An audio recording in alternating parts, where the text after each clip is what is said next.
the struggle that you're experiencing is you're having a hard time controlling the stop so that it when you're stopping, it's doing like this instead of doing this.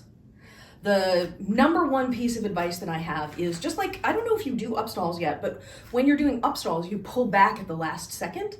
It's the same thing. So as it's coming over the top, instead of just like, instead of just stopping your hand, which will make it do this, either follow it down, but as you follow it down, pull back on it so that you're pulling the extra momentum, or pull back as you're coming over the top.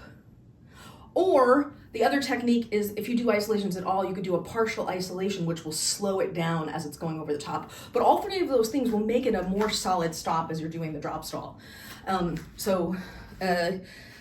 I think you can practice those independently, but I'd say the number one easiest thing to do for most people is, you know how when you brake, if you like just slam on the brake, the car jerks, but if you like back off the brake at the last minute, the car just sort of like flows to a stop more.